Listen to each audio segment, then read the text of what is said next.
relationships are the fabric of our lives. So, when you are betrayed by a friend, it has a devastating impact. It is a metaphorical stabbing in the back.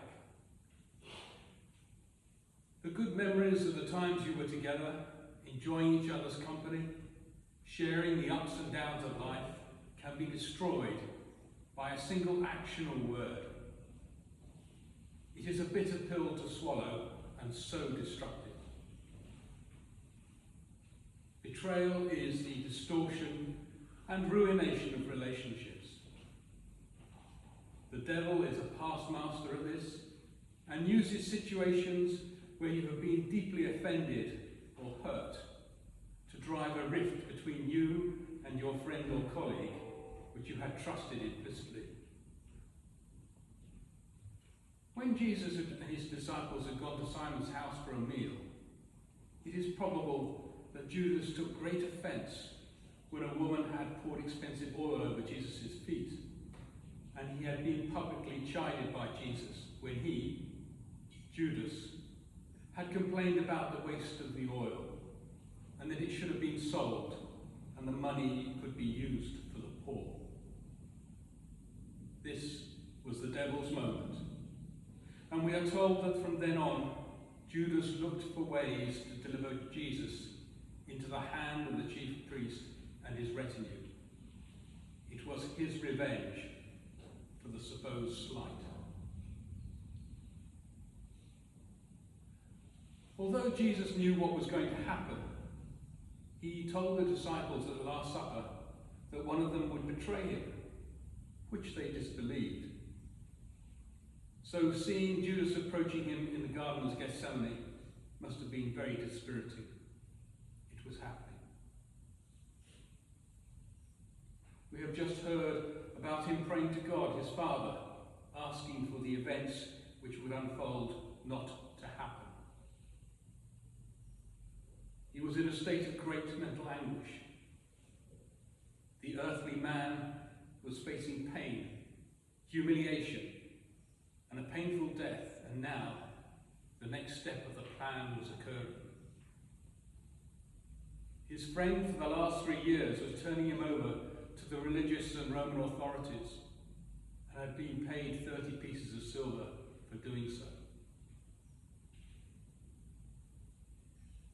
We are told that there was a large crowd of soldiers, temple police, and religious leaders, which were led by Judas.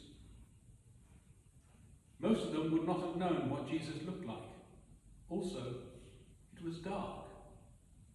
Even with the light from the many lanterns, Judas had to make sure that the right man was arrested.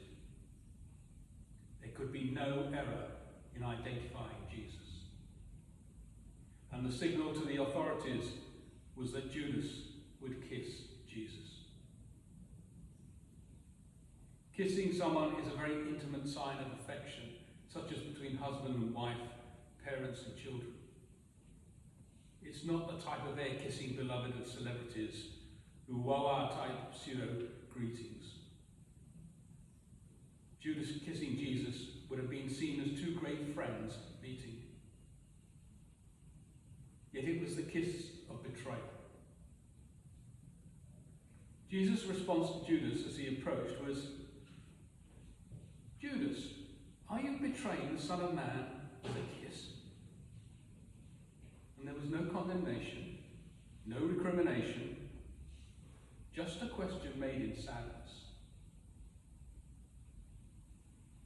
In John's Gospel, there's a slightly different version of the events. We read, Jesus, knowing all that was going to happen to him, went out and asked them, "Who is it you want?" "Jesus of Nazareth," they replied. "I am he," Jesus said. And Judas, the traitor, was standing there with them. When Jesus said, "I am he," they drew back and fell to the ground. Again he asked them, "Who is it you want?" "Jesus of Nazareth," they said. And Jesus answered, "I told you that I am he. If you are looking for me, then let these men go." This happened so that the words he had spoken would be fulfilled. I have not lost one of those you gave me.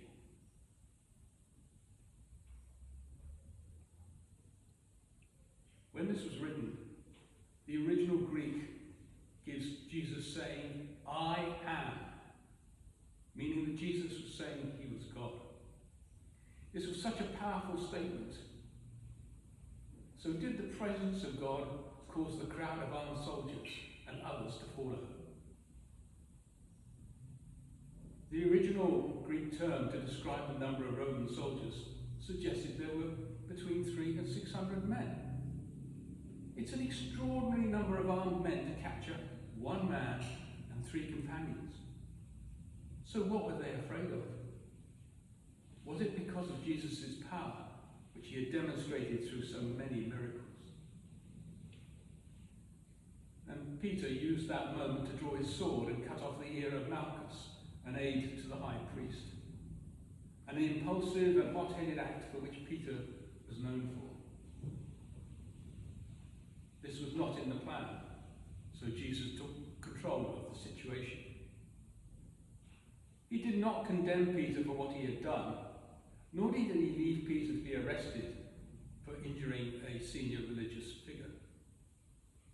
This is because he needed Peter to be the rock, the leader of the new church. So he touched Malchus and healed him.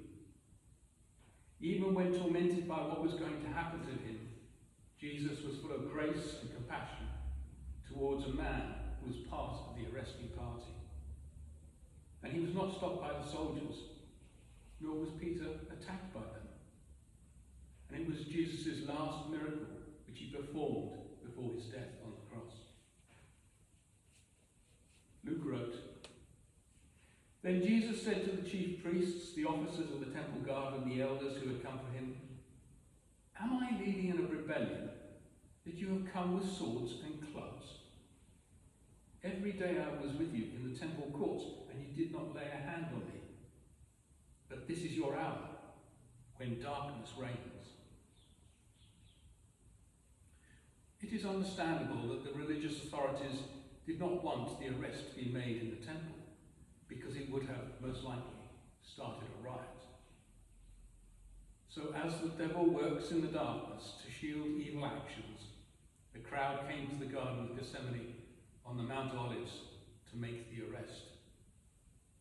It was done out of sight of the public and Jesus' followers. Above all, though, as Jesus said in Mark's Gospel, the scriptures must be fulfilled. On that night, the scriptures were being fulfilled. Jesus did not use his great powers to stop the awful chain of events that were going to unfold. When viewing the whole episode of what was happening in the Garden of Gethsemane and in the courtyard of the temple, there are a series of betrayals. Peter, James and John all fell asleep in the garden, even though Jesus had asked them to stay awake and pray for him. And this happened 3 times.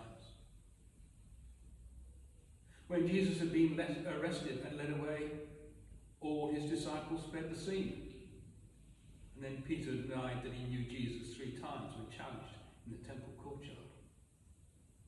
How that must have laid heavy on Jesus' heart.